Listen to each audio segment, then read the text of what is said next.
Hello बच्चों, welcome to our YouTube channel. तो आज हम करेंगे स्टैंडर्ड 10th मैथ्स 2 ज्योमेट्री का चैप्टर नंबर 3 जिसका नाम है सर्कल्स। हम लोग इसका प्रैक्टिस सेट 3.4 कर रहे थे, जिसके लेक्चर 1 में मैंने आपको क्वेश्चन नंबर 1, 2 एंड 3 सिखाया था। आज इसके लेक्चर 2 में हम लोग इसके आगे एक क्वेश्चन सॉल्व करेंगे। लेकिन आपने अगर पहले का लेक्चर नहीं देखा है तो यहाँ पे ऊपर लिंक आएगा, उस पर आप क्लिक करेंगे तो आपको एक प्लेलिस्ट मिलेगा जिसमें line wise algebra and geometry दोनों के सारे लेक्चर्स, सारे चैप्टर्स के आपको मिल जाएंगे। उस पर क्लिक कीजिए और लाइन वाइज इसके पहले के लेक्चर्स देखिए ताकि आपको ये लेक्चर भी इजी लगे, वरना आप डायरेक्टली ये देखेंगे तो आपको ये डिफिकल्ट लगेगा। जबकि सर्कल एक बहुत ही इजी चैप्टर है जो आप आराम से उसके क्वेश्चंस आए तो फुल मार्क्स स्कोर कर सकते हैं। थोड़ी प्रैक्टिस लगेगी लेकिन पॉसिबल तो है फुल मार्क्स स्कोर करना, बिकॉज ये काफी सिंपल कॉन्सेप्ट्स के ऊपर बेस्ड है। चलो शुरू करते हैं। फोर्थ क्वेश्चन में दिया हुआ है, इन फिगर 3.58, ये वाला figure, segment R S is a diameter of the circle with centre O. ये आर एस जो है वो डायमीटर है, मतलब ओ क्या हुआ, सेंटर है ना, दिया हुआ है वहां पे। Point T lies in the exterior of the circle. Circle के अंदर होता तो उसको बोलते हैं इंटीरियर, सर्कल के बाहर है, ये बाहर है देखो, उसको बोलते हैं exterior. Prove that angle are T S is an acute angle. Are T S अभी तक बनाया नहीं है, बनाते हैं। देखो आर टी एस, ये वाला एंगल अक्यूट है। अक्यूट का मतलब क्या, क्यूट नहीं, अच्छा दिखने वाला नहीं, 90 डिग्री से कम होता है उसको बोलते हैं अक्यूट एंगल। ठीक है, तो हमको प्रूव करना है कि जो आर टी एस है it is less than 90 degree, उसी को बोलते हैं ना अक्यूट। 90 से ज्यादा होगा उसको बोलते हैं ऑब्ट्यूज, और 90 होगा उसको बोलते हैं राइट एंगल ट्रायंगल। ठीक है, तो ये प्रूव करने के लिए आपको दो तीन चीजें लगेगी, कॉन्सेप्ट लगेंगे, पहले हम वो देखते हैं। तो आ जाओ पेज 68 पे, जिस पे यहाँ पे दिया हुआ है देखो, angle inscribed in a semi circle is a right angle. इसका प्रूफ बोला है with help of figure 3.48, but बहुत ही सिंपल प्रूफ है, यहीं पे बता देता हूं। ये देखो, ये डायमीटर है यहाँ पे। ठीक है, अगर ये डायमीटर है मतलब क्या, कि ऊपर का एक पार्ट सेमी सर्कल है, सेमी मतलब आधा सर्कल, और नीचे का भी एक पार्ट एक सेमी सर्कल है। ठीक है, तो ये बोल रहा है angle inscribed in a semi circle. तो अगर मैं ए और सी, देखो दोनों डायमीटर है, यहां से मैंने लाइन ऊपर सर्कल तक ली, तो ये वाला जो एंगल बना ये किस में इंस्क्राइब्ड हुआ, सेमी सर्कल में ना, बिकॉज देखो ये वाला आर्क है ना, उससे आ रहा है, ये वाले आर्क के एंड पॉइंट से ज्वाइन किया तो ये एंगल बन रहा है ना, इसलिए एंगल क्या है, angle inscribed in a semi circle. अब पूरे सर्कल का मेजर कितना होता है, पूरे सर्कल का मेजर होता है 360 डिग्रीज। तो सेमी सर्कल का कितना होगा, सेमी मतलब आधा सर्कल, हाफ, तो इसका हाफ कर देंगे, तो 2 1 जार, और ये क्या आ जाएगा, 2 1 जार 2, 1 बचा, 2 8 जार 16, 2 0 जार 0, तो आ गया 180 डिग्री। तो सेमी सर्कल 180 डिग्री होगा, पूरा सर्कल होगा 360 डिग्रीज, और ये आधा सर्कल और ये आधा सर्कल दोनों होगा 180 और 180, इसलिए दोनों मिला के 360 बनाएंगे ना। तो हमको पता है कि सेमी सर्कल का मेजर होता है 180 डिग्री। अब ये जो एंगल है it is inscribed in this arc, तो हम लोग को इंस्क्राइब्ड एंगल थ्योरम से क्या पता है कि इसका जो मेजर होगा it will be half of this arc. Inscribed angle theorem यही बोलता है ना, पहले लेक्चर में मैंने सिखाया था। तो मैं बोल सकता हूं कि major angle A B C is equal to half of major arc A X C. यहां देख लो, ए एक्स सी, ये एक्स है ना यहाँ पे। अब मेजर आर्क ए एक्स सी कितना है, ए एक्स सी तो एक सेमी सर्कल है, दिख रहा है यहाँ पे। अगर एक सेमी सर्कल है तो मैं उसका मेजर लिख सकता हूं 180 डिग्री। कैसे, ऐसे ही हवा में मुझे सुंदर लगा 180 इसलिए लिखा, क्या नहीं ना, बताया यहाँ पे कि सेमी सर्कल का 180 क्यों होता है। अब इसको कट करो, 2 1 जार 2 9 जार 18, 2 0 0, 1 into 90 आया 90 डिग्री। क्या है देखो, measure angle A B C is 90 degree. अब आप बोलेंगे अरे सर ये तो एक स्पेसिफिक एंगल बना इसलिए वो 90 डिग्री है। आप कहीं पे भी बना लो ना, आप एक एंगल यहां से ज्वाइन करो, ठीक है, ऐसे बनाओ, तो ये एंगल भी 90 आएगा। क्यों, बिकॉज ये एंगल भी देखो किस में इंस्क्राइब्ड है, इसमें, तो इसका हाफ होगा, ये तो 180 है, तो ये 180 तो ये 90। अब कहीं पे भी ले लो सेमी सर्कल में, आप कहीं पे भी एंगल ले लो, ये भी 90 आएगा। हजारों करोड़ों ऐसे पॉसिबल है एंगल, सारे 90 आएंगे। इधर तक भी लिया ना ऐसा, तो भी ये 90 आएगा हर एक एंगल। ठीक है, अगर सेमी सर्कल पे पॉइंट लिया और डायमीटर से ऐसे दो ज्वाइन कर लिया तो ये 90 ही होगा, बिकॉज इंस्क्राइब्ड एंगल थ्योरम है ना, ये सारे एंगल इसी आर्क में इंस्क्राइब्ड है, तो सारे एंगल का मेजर हाफ ऑफ 180 होगा विच इज 90। इसलिए ये थ्योरम है, हमेशा ट्रू होता है, इसलिए इसको थ्योरम बोलते हैं ना। कभी कभी ट्रू होता है उसको थ्योरम नहीं बोलते हैं, हमेशा ट्रू होता है उसको ही थ्योरम बोलते हैं, क्योंकि आप वो यूज करते हैं। तो angle inscribed in a semi circle is a right angle, ये हमने कर दिया प्रूफ। ओके, यही है इसका प्रूफ, इतना टाइम पास ही है ये। ओके, चलो तो ये यूज करेंगे, और एक और इसमें कॉन्सेप्ट आएगा, लेकिन पहले ये स्टेप लिख लेते हैं वहां पे। तो ये क्वेश्चन दिया था, अब यहां पे देख लो, वो बोल रहा है आरटीएस। आरटीएस हमने एंगल नहीं बनाया ना, तो पहले ये सब एंगल्स बना लेते हैं। ठीक है, आरटीएस बन गया, और इसमें हम लोग ये वाला पॉइंट यूज करेंगे आगे जाके, अभी रहने दो, बट ये यूज करेंगे। अब यहां पे ये यूज करना है, क्योंकि ये सेमी सर्कल पे दिख रहा है ये वाला पॉइंट। ये अगर डायमीटर है तो ये वाला सर्कल कौन सा हुआ, ये वाला सर्कल हुआ सेमी सर्कल, और ये वाला सर्कल भी क्या हुआ, सेमी सर्कल। तो ये पॉइंट जो है ये सेमी सर्कल पे है, तो यहां पे भी हम लोग क्या करेंगे, एक लाइन ज्वाइन कर देंगे। अभी मैंने आपको एक स्टोरी बताई, क्या बताई स्टोरी, कि angle inscribed in a semi circle is a right angle. देखो ये दोनों पॉइंट से अगर मैं लाइन सेमी सर्कल के ऊपर ले जाता हूं, तो यहां पे एंगल बन रहा है ना सेमी सर्कल में, तो ये वाला एंगल क्या होगा भाई, ये वाला एंगल होगा 90 डिग्री। क्यों दिख रहा है 90 डिग्री, इसलिए नहीं, हमको पता है कि angle inscribed in a semi circle is a right angle. तो अगर इसको नाम दे दिया P, तो मैं बोल सकता हूं कि angle RPS is equal to 90 degrees. Reason लिख देंगे, पहले मैं रफ में बता रहा हूं आपको, आया समझ में। अब हमको पता चल गया कि ये 90 है। ओके, ये मैं क्यों कर रहा हूं आप समझो, ये 90 क्यों जबरदस्ती लाया गया यहां पे, बिकॉज आरटीएस को 90 से कम बताना है। ये आरटीएस जो है इसको 90 से कम बताना है। पहले अगर आप देखेंगे तो क्वेश्चन में कहीं पे 90 था ही नहीं, कैसे बताते, ये जब क्वेश्चन दिया था स्टार्ट में तो क्वेश्चन तो ऐसा दिया था, इसमें 90 कहीं पे था ही नहीं, तो आपको जबरदस्ती 90 कहीं से लाना है। आपके दिमाग में क्लिक होना चाहिए, अच्छा अक्यूट बोल रहा है, देखो 90 भी मैंने लिखा है, 90 दिया नहीं था, उसने क्या बोला था कि भाई अक्यूट एंगल प्रूव करना है, तो आपको समझेगा रहे अक्यूट, अक्यूट का डेफिनेशन होता है कि वो 90 डिग्री से कम होता है। फिर 90 डिग्री यहाँ पे है नहीं, लेकिन सेमी सर्कल दिख रहा है भाई, तो सेमी सर्कल कहीं ना कहीं तो आएगा, बिकॉज सेमी सर्कल में हमको प्रूफ पता है कि angle inscribed in a semi circle is a right angle.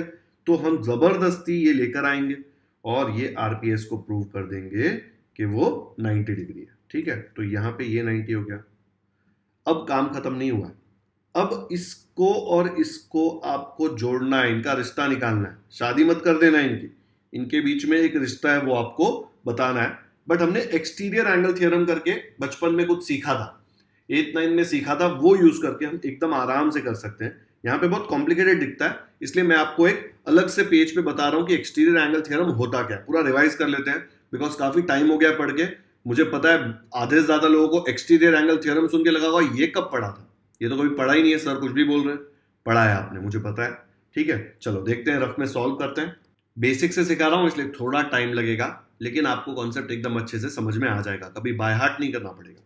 तो सपोज मैंने आपको एक ट्राइंगल दे दिया, ये ट्राइंगल में ये जो 3 एंगल होते हैं ना 1 2 3, इसको इंटीरियर एंगल्स ऑफ ट्राइंगल बोलते हैं, क्योंकि ये ट्राइंगल के अंदर है, दिख रहा है अंदर, बाहर नहीं है, अंदर है ट्राइंगल्स, इसलिए इसको बोलते हैं इंटीरियर एंगल्स।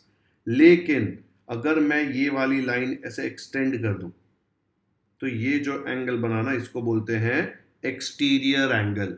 सिर्फ यहीं पे पॉसिबल है क्या, नहीं, मैं यहां पे भी एक्सटेंड कर सकता हूं, तो ये भी जो एंगल बना इसको क्या बोलेंगे, एक्सटीरियर एंगल। दिख रहा है ये वाला एंगल, क्यों एक्सटीरियर, बिकॉज ये ट्राइंगल के बाहर है। ओके, क्या ये एंगल यहां पे भी बन सकता है ऊपर, यस बन सकता है। तो ये जो बना, ये लाइन क्या हो गया भाई, ये जो बना इसको बोलेंगे एक्सटीरियर एंगल। ओके, बट ऐसा थोड़ी ना है कि यही साइड एक्सटेंड किया तो बनेगा। आप बोलेंगे अरे सर अगर मैं ऐसे बनाऊं, ये वाले लाइन को एक्सटेंड करूं ऐसे, ठीक है, तो ये क्या बना, इसको क्या बोलेंगे, इसको भी बोलेंगे एक्सटीरियर एंगल, बिकॉज ये ट्राइंगल की लाइन से ही बन रहा है। दिख रहा है आपको, ये लाइन को एक्सटेंड किया और ये भी ट्राइंगल की लाइन है, उसके बीच का एंगल है ट्राइंगल का ही एंगल, लेकिन है ट्राइंगल के बाहर, तो उसको बोलेंगे एक्सटीरियर एंगल। सेम चीज यहां पे भी पॉसिबल है, इंस्टेड ऑफ एक्सटेंडिंग दैट आप इसको एक्सटेंड कर दो, ठीक है, और ये जो एंगल बना वो भी एक्सटीरियर एंगल है। यहाँ पे भी आपने अगर इसको एक्सटेंड कर दिया तो ये जो एंगल बना इसको बोलेंगे एक्सटीरियर एंगल, ठीक है, आया समझ में? ओके, तो अब मैं ये सब इरेज कर रहा हूँ और मैं आपको बेसिक से बताता हूँ कि ये कैसे सॉल्व करना है। ओके, एक ही एंगल लेके देखो, ये वाला आपको पता है कि ये जो 3 एंगल है अंदर उसके बीच में एक रिश्ता है। क्या रिश्ता है?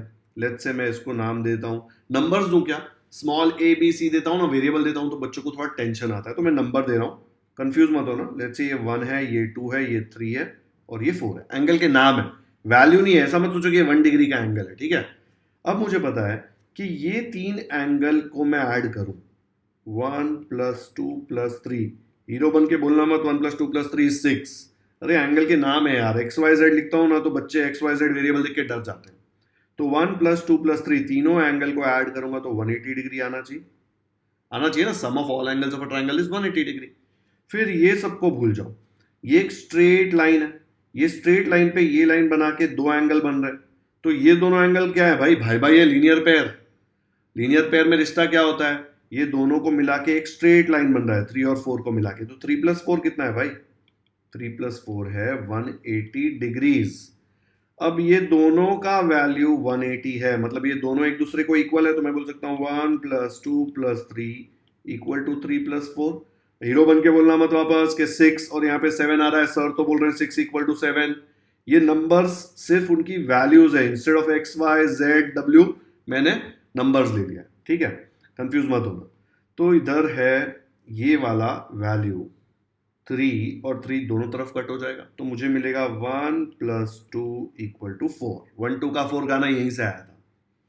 तो 1 + 2 = 4 का मतलब क्या होता है कि ये दोनों एंगल का सम इज इक्वल टू 4। दिख रहा है ये 4 ट्राइंगल के बाजू में कौन सा एंगल है? 4 के बाजू में 3 है। 3 को कुछ नहीं बोलता, ठीक है, उसको पता है 4 और 3 का रिश्ता क्या है, 4 और 3 का रिश्ता है 4 + 3 = 180। लेकिन अगर मुझे 4 and 1 and 2 का रिश्ता निकालना है तो क्या है रिश्ता? 4 = 1 + 2, ठीक है। अब एक्सटीरियर एंगल थ्योरम क्या बोलता है? एक्सटीरियर एंगल थ्योरम बोलता है, अगर आपको ऐसे लिखना है, ये ऐसे लिख दो, 4 = 1 + 2, ऐसे लिख सकते हो ना। अब मैं आपको एक चीज बताता हूं, अगर यहाँ पे आपने एक वेइंग स्केल लगा दी तो मैं ऐसे बोल सकता हूँ क्या, 4 = 1 + 2, एक तरफ आपने 4 डाला, एक तरफ 1 + 2 डाला, तो बैलेंस रहेगा, ठीक है। 1 + 2 मतलब क्या, 1 और 2 दोनों आपने यहीं पे डाला है ना, एक बार 1 डाला और फिर 2 डाला, तो ये इक्वल रह रहा है, ठीक है। जैसे ही मैं इसमें से 1 निकालूंगा तो क्या हो जाएगा? इसका वजन कम हो जाएगा, इसका वजन कम होगा तो ये ऊपर जाएगा, ये नीचे जाएगा, मतलब 4 बढ़ जाएगा ना। तो अगर मैंने इसमें से 1 निकाल दिया, देखो 1 और पहले क्या, मैंने 4 डाला तो ये नीचे था, फिर मैंने इसमें 1 डाला, फिर 2 डाला, तो दोनों इक्वल हो गए। जैसे ही मैं इसमें से 1 निकालूंगा 4 वजन हो जाएगा, मतलब 4 ज्यादा हो जाएगा। तो अगर आपने यहां से 1 निकाल दिया तो ये इक्वल नहीं रहेगा, ये इक्वल नहीं रहेगा, 4 ज्यादा हो जाएगा। तो मैंने सपोज 1 निकाला तो क्या आ जाएगा, मुझे पता चलेगा 4 2 से ज्यादा है, तो मैं बोल सकता हूं 4 > 2। और अगर मैंने 1 ऐसे ही रखा और 2 को भी निकाल दिया, 2 को भी निकाला तो भी 4 नीचे चला जाएगा। वेइंग स्केल कैसे काम करता है आपको पता है ना, मतलब 4 1 से भी ज्यादा है, 1 लिखना है भाई, 2 नहीं, ठीक है। अगर मैं दोनों डालता हूं ना यहाँ पे तो ही इक्वल है, एक भी निकाल दिया ना यहां से तो 4 ज्यादा हो जाएगा, ठीक है। तो मुझे क्या पता चला, 4 2 से भी बड़ा है, 4 1 से भी बड़ा है। 4 क्या था, ये 4 नंबर मत देखो भाई, 4 ये एंगल है, तो 4 2 से भी बड़ा है, 4 1 से भी बड़ा है। और 4 क्या है? Exterior angle. इससे क्या पता चला, जो एक्सटीरियर एंगल होता है ना ट्राइंगल का, वो इंटीरियर एंगल्स, कौन से इंटीरियर एंगल्स? इसमें 3 है, देखो 1 2 3, दूर वाले एक्सटीरियर एंगल से, मतलब ये एक्सटीरियर एंगल से दूर कौन सा इंटीरियर एंगल? ये और ये तो उसके बाजू वाला है ना, नेबर है, भाई भाई है। तो ये दूर वाले इंटीरियर एंगल्स को बोलते हैं रिमोट इंटीरियर एंगल्स। देखो बच्चों, रिमोट, इंटीरियर, एक्सटीरियर, ये वर्ड सुन के डरना नहीं है। एक्सटीरियर मतलब ट्रायंगल के बाहर, इंटीरियर मतलब ट्रायंगल के अंदर, रिमोट मतलब दूर। जो भी गांव वाला एरिया होता है ना उसको रिमोट एरिया बोलते हैं, ठीक है। रिमोट से आप टीवी ऑपरेट करते हो, रिमोट क्यों बोलते हैं? क्योंकि आप दूर से ऑपरेट कर सकते हैं, नहीं तो टीवी पे जाके बटन दबाना पड़ता है ना। रिमोट का मतलब क्या होता है? दूर। तो 4 से दूर कौन है? 4 से दूर है 1 और 2। तो आपको पता है कि 4 जो है वो 1 से भी बड़ा है, वो 2 से भी बड़ा है। ओके, तो ये रिश्ता हमने ये थ्योरम यूज करके निकाला हुआ है। ये थ्योरम आपने बचपन में किया हुआ है लेकिन भूल गए। पर एक्सटीरियर एंगल थ्योरम क्या बोलता है? वो बोलता है फोर जो है एक्सटीरियर एंगल जो है, कोई भी एक्सटीरियर एंगल ट्रायंगल का कोई भी उसके रिमोट इंटीरियर एंगल से बड़ा होगा। ओके, और अगर रिश्ता चाहिए तो हमको पता है exterior angle will be equal to remote interior angle का सम, लेकिन ये क्वेश्चन में वो यूज नहीं हो रहा है। ये क्वेश्चन में क्या यूज हो रहा है? ये जो एंगल है 1 से भी बड़ा है और 2 से भी बड़ा है। ठीक है, चलो देखते हैं अभी ये क्वेश्चन में कैसे यूज करेंगे। तो यहां देखो, अब मुझे रिश्ता किसके बीच में निकालना है? मुझे ये आर पी एस जो 90 डिग्री है इसका रिश्ता ये वाला एंगल से निकालना है, पी टी एस। दिख रहा है? तो मैं कैसे निकालूंगा? मुझे प्रूव करना है कि ये वाला एंगल 90 से कम है। यही प्रूव करना है ना। देखो, are T S is less than 90, मतलब मुझे प्रूव करना है ये वाला एंगल जो है वो इससे कम है। करेक्ट। और इससे कम है, प्रूव कैसे करने का? अभी मैंने आपको सिखाया एक्सटीरियर एंगल थ्योरम। अगर आप ये वाला ट्रायंगल कंसीडर करेंगे, ठीक है, सिर्फ ये वाला ट्रायंगल देखो, बाकी कुछ मत देखो। मैं पूरी चीज नीचे कॉपी करके बता रहा हूं आपको। तो यहाँ पे ये कॉपी कर लिया और इस सर्कल को यहां से भगा दिया। ठीक है, ये एक्सटीरियर एंगल कैसे पता चला? एकदम ईजी है यार। देखो ना, ये लाइन कहां से आ रही है? आपको ये लाइन पहले इधर थी, आपने यही लाइन एक्सटेंड करके ये बनाया है ना। दिख रहा है? यही लाइन एक्सटेंड करके बनाया। मतलब क्या है कि ये जो एंगल है ये एक एक्सटीरियर एंगल है, और ये जो एंगल्स हैं 1 2 3 ये ट्रायंगल के इंटीरियर एंगल्स हैं। ठीक है, अगर मैं इनको नंबर दे दूं, सपोज अगर मैं नंबर दे दूं 1 2 3 और ये बाहर वाला एंगल 4, क्या मैं बोल सकता हूं 4 ग्रेटर देन 1? क्या मैं बोल सकता हूं 4 ग्रेटर देन 3? बिकॉज ये 4 ये वाला ट्रायंगल जो है ना, ये वाला ट्रायंगल छोटू ट्रायंगल पी टी एस, इसका एक्सटीरियर एंगल है, ये ट्रायंगल के बाहर है। और एक्सटीरियर क्यों है? क्योंकि यही ट्रायंगल के साइड्स, देखो इसको एक्सटेंड किया तो ये ट्रायंगल के साइड्स के बीच में ही एंगल बन रहा है, लेकिन ट्रायंगल के अंदर नहीं, बाहर है, एक्सटीरियर एंगल है। और एक्सटीरियर एंगल जो रिमोट इंटीरियर एंगल है उससे बड़ा होता है। रिमोट मतलब दूर, ये 2 तो बाजू में है, नेबर नहीं चलेगा, दूर, रिमोट। तो 4 जो है वो रिमोट 1 से भी बड़ा है और 3 से भी बड़ा है। ठीक है, तो मैं ये थ्योरम लगा के सीधा बोल सकता हूं कि 4 ये 3 से बड़ा का यहाँ पे जरूरत नहीं है, 4 1 से बड़ा यही चाहिए। बिकॉज 4 क्या है भाई? ये 4 जो एंगल है ये है 90 डिग्री, और ये 1 क्या है? ये 1 जो एंगल है आर टी एस जो क्वेश्चन में पूछा गया है। तो मैं सीधा यहाँ पे बोल सकता हूं कि भाई are P S is greater than are T S.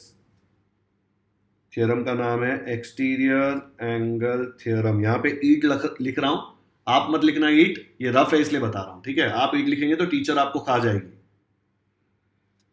अब बताओ आरपीएस क्या था? आरपीएस तो 90 था, तो मैं बोल सकता हूं देयर फॉर 90 डिग्री, इसके जगह पे 90 लिख दिया, ये ऐसे का ऐसे लिख दिया, एंगल आरटीएस। इसको उल्टा लिखो, इसका मतलब क्या है? आरटीएस किससे छोटा है? 90 से छोटा है, तो इसको ऐसे लिख दिया, आरटीएस 90 से छोटा है ना। सेम चीज को इधर लिखा हुआ है। ठीक है, अगर आरटीएस 90 से छोटा है मतलब आरटीएस एक क्यूट एंगल है। क्यूट नहीं, अक्यूट। आरटीएस एक अक्यूट एंगल है। अक्यूट मतलब 90 से छोटा, आपको याद रखना है। तो क्यूट मतलब छोटी चीजें क्यूट होती है ना, तो 90 से छोटा। ओके, तो ये एक अक्यूट एंगल है, खत्म हो गया।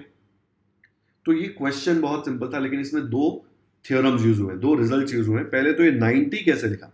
Angle inscribed in a semi circle. और फिर ये कैसे लिखा? एक्सटीरियर एंगल थ्योरम से लिखा। ठीक है, तो वो 2 थ्योरम मैंने एक्सप्लेन आपको एकदम डिटेल में किया, इसलिए लंबा हुआ है क्वेश्चन। मैं अगर एकदम ऐसे ही बता देता नहीं यार ये रिजल्ट है समझ लो, तो ईजी हो जाता। लेकिन हम लोगों को डिटेल में जाना है, डेप्थ में समझना है। एक बार कॉन्सेप्ट समझ में आ गया तो ऐसे क्वेश्चंस आपको आगे आए अलग टाइप के हैं तो भी आप सॉल्व कर सकते हैं। तो ये रफ वाला भी अच्छे से देखना, ऐसे मत सोचना अरे डायरेक्टली फेयर वाला समझेंगे ये तो आ जाएगा, नहीं आएगा। ये इतना डिटेल में मैंने बताया वो आपको काम आने वाला है आगे कभी ना कभी। ठीक है, चलो देखते हैं अब इसको एग्जाम में कैसे लिखेंगे। तो एग्जाम में पूरी कहानी लिखनी पड़ेगी, ऐसे आएगा पूरा सोल्यूशन। चलो देखो क्या लिखा है मैंने। पहले मैंने लिखा गिवन टू प्रूव। गिवन क्या है? R S is a diameter of the circle with centre O, T lies in the exterior of the circle. ठीक है, टी सर्कल के बाहर है। प्रूव क्या करना है? Angle RTS is an acute angle. Hint के लिए मैंने यहाँ पे ब्रैकेट में लिख दिया है अक्यूट एंगल, मतलब आरटीएस को 90 डिग्री से कम प्रूव करना है। ये हमारा इंटेंशन है, पूरे क्वेश्चन में हमारा एम ये है कि बताना है भाई कि ये 90 से कम है। कंस्ट्रक्शन क्या किया, ये सब ज्वाइन नहीं किया हुआ था, तो मैं यहाँ पे ज्वाइन करके बता रहा हूँ कि लेट सेगमेंट आर टी, ये जो आर टी है ये सर्कल को intersect the circle eight P, कोई भी नाम दे सकते हो, such that R P T R dash P dash T, मतलब ये आर पी टी तीनों एक ही लाइन के ऊपर है। ठीक है, मैंने यहां से लाइन ज्वाइन करी, जहां पे काट रहा था उसको नाम दे दिया पी, तो पता है कि आर पी टी तीनों एक ही लाइन पर है। ये इंपॉर्टेंट होता है लिखना, मैंने आपको 9th में भी बहुत बार बताया था। Join P S and S T, ये पी एस और एस टी को ज्वाइन कर दिया, तो यहाँ पे एक ट्राइंगल बन गया। ठीक है, अब मुझे बोला है are T S less than 90 prove करना है। आर टी एस मतलब ये वाला एंगल। ठीक है, 90 कहां से लाएंगे, 90 हम लाएंगे ये सेमी सर्कल वाले एंगल से, हमको पता है कि ये 90 है। तो शुरू करो, segment R S is the diameter, क्यों, क्वेश्चन में दिया है भाई। अगर आर एस डायमीटर है मतलब क्या हुआ कि ये भी एक सेमी सर्कल है, ये भी एक सेमी सर्कल है, और ये वाला जो एंगल है ये सेमी सर्कल में इंस्क्राइब्ड है, ये वाली आर्क में, तो ये एंगल क्या हो जाएगा 90। तो मैं बोल सकता हूं angle R P S is 90 degree. Reason लिखेंगे angle inscribed in a semicircle. ठीक है, तो हमारा एक काम खत्म हो गया, 90 तो हम जबरदस्ती लेके आए। अब हमको इसको और इसको लिंक करना है, इनका रिश्ता निकालना है, तो ही ये प्रूव कर पाएंगे ना हम लोग। ये क्वेश्चन का एक पार्ट हमने कर लिया, ये वाला पार्ट, अब ये वाले पार्ट को हमको यहाँ पे लाना है। तो ये जो ट्राइंगल है पी टी एस, देख लो यहाँ पे, in triangle P T S can I say R P S is an exterior angle. Yes, because R P S ये ट्राइंगल के बाहर है और यही ट्राइंगल के साइड्स के बीच का एंगल है, लेकिन अंदर नहीं है, इसलिए उसको बोलेंगे एक्सटीरियर एंगल। तो मैं बोल सकता हूं are P S is an exterior angle. And can I से पी टी एस, ये वाला P T S is a remote interior angle, है ना, बिकॉज ये अगर एक्सटीरियर है तो इसके लिए रिमोट कौन है, ये और ये। इसको हमको कुछ करना नहीं है बिकॉज क्वेश्चन में पूछा नहीं है, तो हम बोल सकते हैं yes this is a remote interior angle. तो मैंने यहां पे लिख दिया in triangle PTS RPS is an exterior angle and angle PTS is a remote interior angle. ठीक है, ये सब कहानी जो बताई सिर्फ ये 2 लाइन के लिए बताई। वी नो दैट, पहले मैं आई नो दैट लिखूंगा क्योंकि सिर्फ मुझे पता था, लेकिन अब तो मैंने आपको भी बता दिया ना, तो आपको भी पता है, तो हम बोलेंगे वी नो दैट, और टीचर को तो पता होगा ऐसा मज्यूम करते हैं। An exterior angle of the triangle is greater than its remote interior angle. यही लैंग्वेज थी ना, exterior angle is greater than remote interior angle. तो एक्सटीरियर कौन है भाई, आरपीएस, रिमोट इंटीरियर है पीटीएस, तो मैं बोल सकता हूं angle RPS greater than angle PTS. Okay, RPS कितना है भाई, आरपीएस है 90 डिग्री, तो इसके जगह पे मैंने यहां पे लिख दिया 90 डिग्री, और ये पीटीएस हो गया। ठीक है, ये पीटीएस लेस देन, देखो ये लेस है ना, तो पीटीएस लेस देन 90 डिग्री लिखा। उसने पीटीएस के बारे में कुछ नहीं पूछा, उसने आरटीएस के बारे में पूछा है। लेकिन आप देखो पीटीएस ये वाला एंगल है, आरटीएस भी सेम एंगल। ठीक है, सिर्फ यहां देख लो ना, ये पीटीएस है, आरटीएस भी इधर से ही ज्वाइन कर रहे हैं, तो आरटीएस भी सेम है, तो पीटीएस के जगह पे मैं आरटीएस भी लिख सकता हूं बिकॉज आरपीटी तीनों एक ही लाइन वाले हैं ना। तो पीटीएस के जगह पे लिख दिया आपने आरटीएस, देखो R dash P dash T इसलिए लिखा था, तो यहाँ पे पीटीएस लेस देन 90 था, पी के जगह पे लिख दिया आर, दिख रहा है, पी के जगह पे आर मैं लिख सकता हूं बिकॉज ये सेम एंगल बनता है यहाँ पे, तो मैंने लिख दिया R T S less than 90 degree. Reason क्या है, R dash P dash T तीनों सेम लाइन में, यही तो प्रूव करना था अक्यूट एंगल, इसलिए लिख दिया हेंस कॉमा प्रूव्ड। ये हेंस कॉमा प्रूव्ड के ऊपर एक और लाइन लिख देते हैं कि it is an acute angle.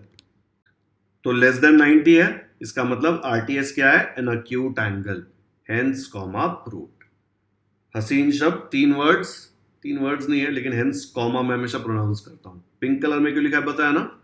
चलो, तो ये हो गया इसका पूरा सोल्यूशन। बच्चों इसका सोल्यूशन काफी छोटा है, लेकिन ये सोल्यूशन काफी ट्रिकी है बिकॉज इसमें 2 रिजल्ट यूज हो रहे हैं, एक ये रिजल्ट यूज हो रहा है और एक ये यूज हो रहा है। ठीक है, ये 2 पता होगा तो ही आप सॉल्व कर सकते हैं, ऐसे मत सोचो इतना छोटा है ये, नहीं, आपको ये समझना है दोनों और फिर ये सॉल्व करना है। चलो कॉपी करो फटाफट, अभी के अभी करो, ऐसे मत सोचो अभी वीडियो देख लेता हूं बाद में मैं कॉपी कर लूंगा, फिर रह जाएगा।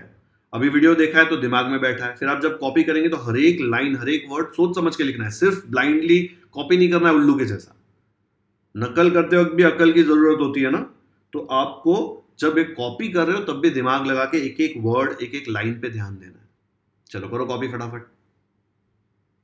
डन। नेक्स्ट करते हैं। फिफ्थ क्वेश्चन बोल रहा है prove that any rectangle is a cyclic quadrilateral. Cyclic quadrilateral क्या होता है भाई? साइक्लिक क्वाड्रिलैटरल वो क्वाड्रिलैटरल होता है जिसके चारों वर्टाइसेस से एक सर्कल पास होने का चांस होता है, तो वो क्वाड्रिलैटरल को हम बोलते हैं साइक्लिक क्वाड्रिलैटरल। ये क्या बोल रहा है? प्रूव दैट एनी रेक्टेंगल, कोई भी रेक्टेंगल में बना दूं तो वो चार ऐसे चारों पॉइंट से एक सर्कल पास होने का चांस है। कोई भी रेक्टेंगल ऐसा बनाया, ऐसे बनाया, ठीक है, तो सर्कल पास होगा, ऐसे वो बोल रहा है। चलो देखते हैं, इसको प्रूव करते हैं। तो इसको प्रूव करने के लिए एक थ्योरम यूज किया गया है। चलो टेक्स्ट बुक में देखते हैं। पेज 69 पे आ जाओ।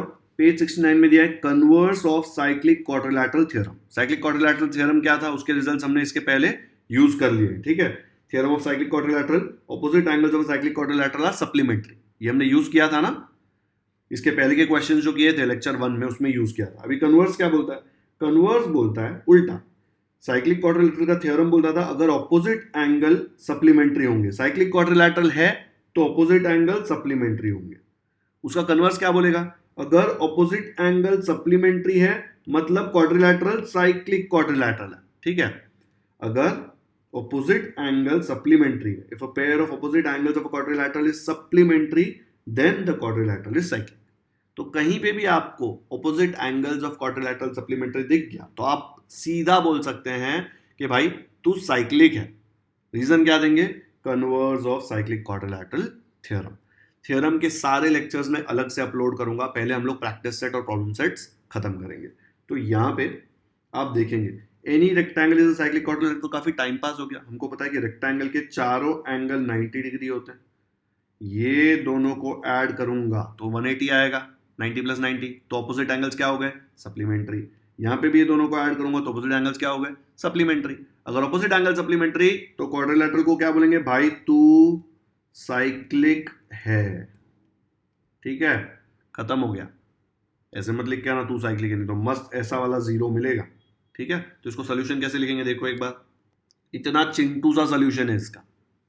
गिवन क्या है? Quadrilateral ABCD is a rectangle. Rectangle दिया हुआ है एनी रेक्टेंगल, तो हमने बना दिया क्वाड्रिलैटरल एबीसीडी। प्रूव क्या करना है कि रेक्टेंगल है, प्रूव करना है कि ये जो क्वाड्रिलैटरल है ये साइक्लिक क्वाड्रिलैटरल भी है। ओके, तो हम लोग प्रूफ कैसे शुरू करेंगे? Quadrilateral ABCD is a rectangle, given है क्वेश्चन में। अगर रेक्टेंगल है तो बचपन में सीखा था कि angle A, angle B, angle C, angle D, चारों एंगल कितने होंगे? 90 डिग्री। रीजन क्या लिखेंगे? रीजन लिखेंगे each angle of rectangle is 90 degree. फिर हमको पता है ए और सी दोनों 90 है, दोनों को ऐड करूंगा तो 180 होगा ना, 90 प्लस 90। तो ए प्लस सी ऑपोजिट क्यों कर रहे हैं? बिकॉज हम लोग को साइक्लिक क्वाड्रिलैटरल की प्रॉपर्टी यूज करनी है। सिमिलरली बी और डी भी ऑपोजिट है, उन दोनों को भी ऐड करेंगे तो 90 प्लस 90 180 आएगा। तो ये दोनों से हम सीधा बोल सकते हैं quadrilateral ABCD is a cyclic quadrilateral. Reason क्या लिखेंगे? Converse of cyclic quadrilateral theorem, बस इतना ही लिखना है। ओके, तो अगर ऑपोजिट एंगल्स को ऐड करके 180 आ रहा है, ऑपोजिट एंगल सप्लीमेंट्री है, तो क्वाड्रिलैटरल क्या बन जाएगा? Cyclic quadrilateral. ठीक है, चलो वीडियो पॉज करके फटाफट से कॉपी करो इसको। सिर्फ अगर ये लिखा और ये नहीं लिखा ना तो भी सप्लीमेंट्री है, क्योंकि ये अगर a प्लस सी दोनों को ऐड करके 180 आ रहा है तो b प्लस डी करके 180 ही आएगा, बिकॉज क्वाड्रिलैटरल के चारों एंगल्स का सम 360 होता है। तो ये नहीं लिखते ना, खाली इतना लिखते और ऐसा लिख देते तो भी चलता। ठीक है, क्वाड्रिलैटरल में एक पेयर ऑफ ऑपोजिट एंगल्स अगर सप्लीमेंट्री है मतलब वो क्वाड्रिलैटरल साइक्लिक है, क्योंकि अगर एक पेयर सप्लीमेंट्री है दूसरी जोड़ी के पास ऑप्शन नहीं है, वो ऑटोमेटिकली सप्लीमेंट्री बन ही जाएगा। ठीक है, चलो नेक्स्ट करते हैं। क्वेश्चन 6 में दिया है in figure 3.59 altitudes YZ and XT of triangle WXY।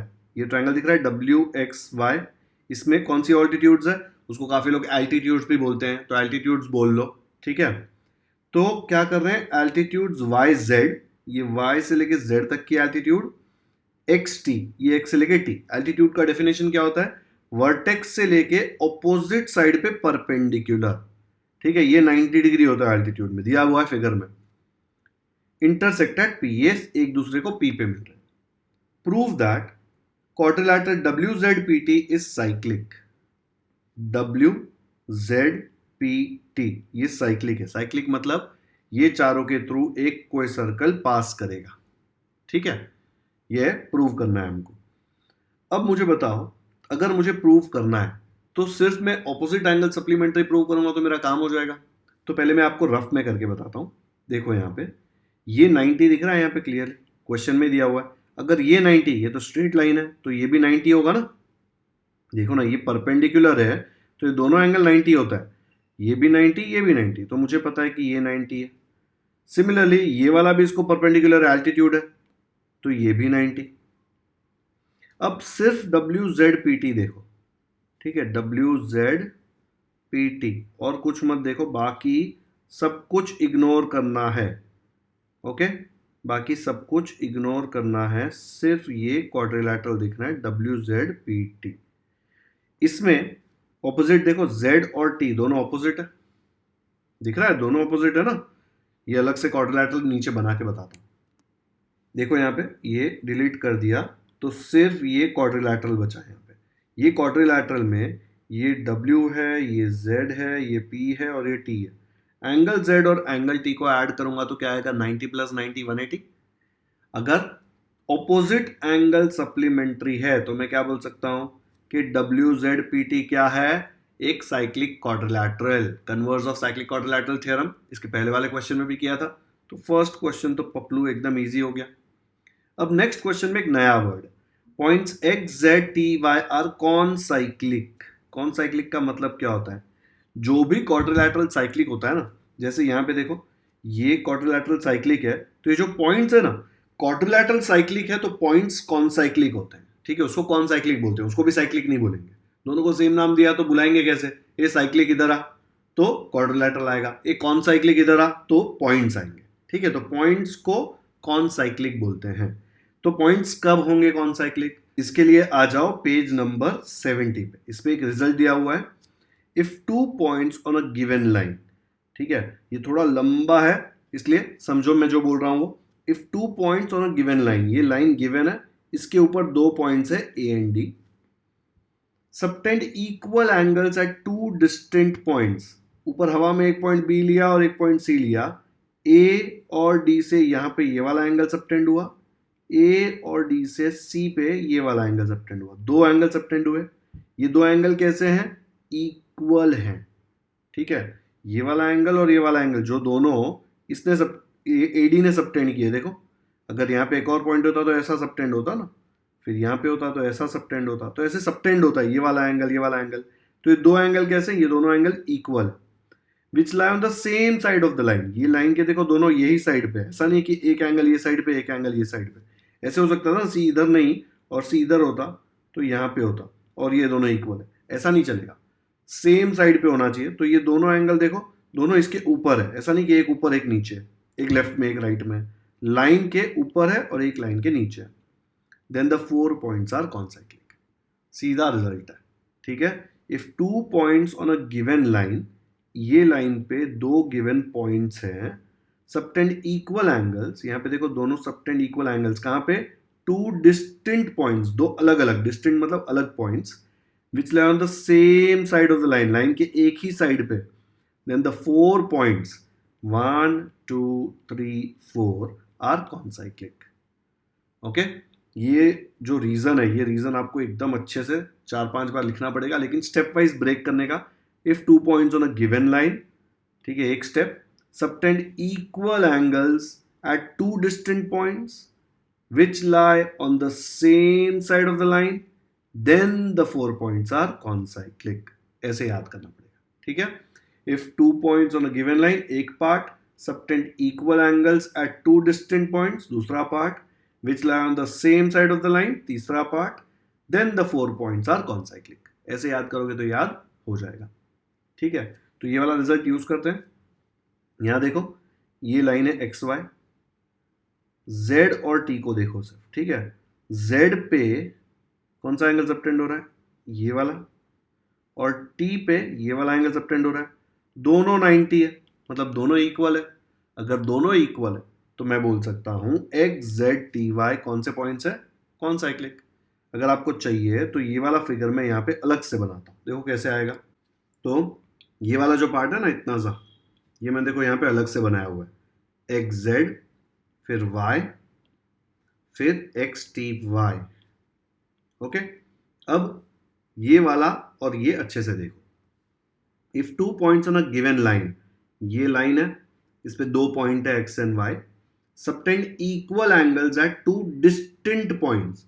ये z और t दो डिस्टिंक्ट, दो अलग अलग पॉइंट्स है, और इनके ऊपर ये एक्स वाई जो है इक्वल एंगल सबटेंड कर रहा है। देखो यहां पे भी ये एंगल सबटेंड किया, ये भी 90, और यहां पे जो एंगल सबटेंड किया ये भी 90, तो दोनों एंगल इक्वल है। ठीक है, equal angles at 2 distinct points which lie on the same side of the line. ये जो लाइन है इसके एक ही साइड पे, ऊपर वाली साइड पे ये दोनों पॉइंट है। Then the 4 points are concyclic. तो आप बोलेंगे ना कि ये एंगल और ये एंगल इक्वल है, फिर ये रीजन लिख के आप बोल सकते हैं कि ये चारों point X Z T Y concyclic है। थोड़ा कॉम्प्लिकेटेड है, लेकिन ये रिजल्ट यूज किए बिना आप ये सॉल्व नहीं कर पाएंगे, आपको ये यूज करना ही पड़ेगा। तो ये याद करने के सिवा आपके पास और कोई चारा नहीं है। ठीक है, तो ये हमने सॉल्व कर लिया।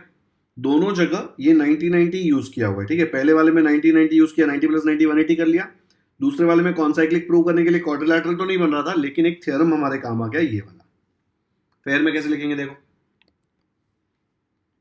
तो ऐसे आएगा पूरा सोल्यूशन।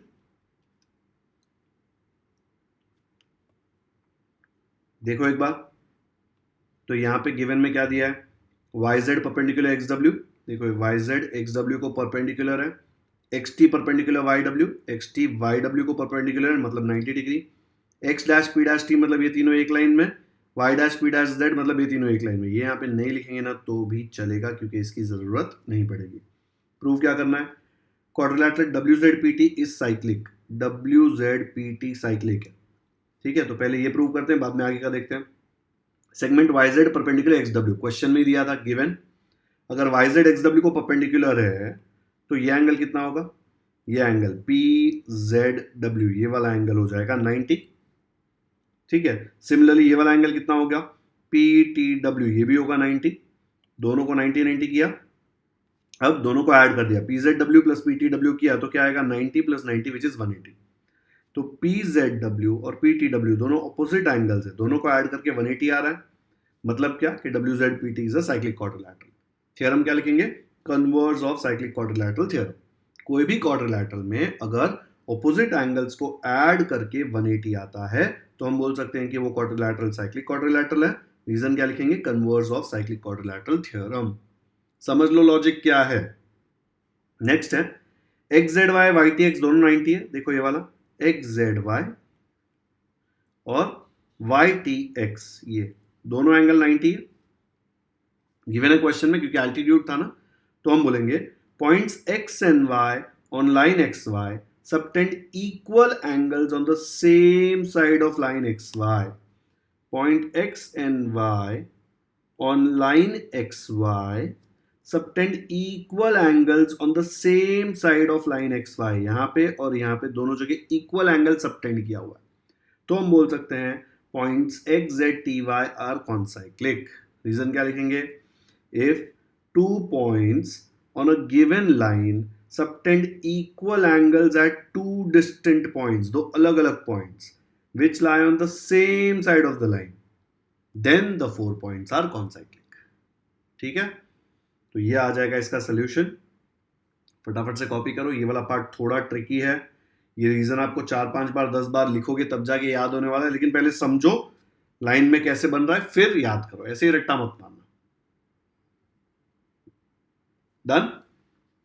तो आज प्रैक्टिस सेट 3.4 के लेक्चर 2 में मैंने आपको क्वेश्चन नंबर 4 कराया, क्वेश्चन नंबर 5 कराया एंड क्वेश्चन नंबर 6 कराया।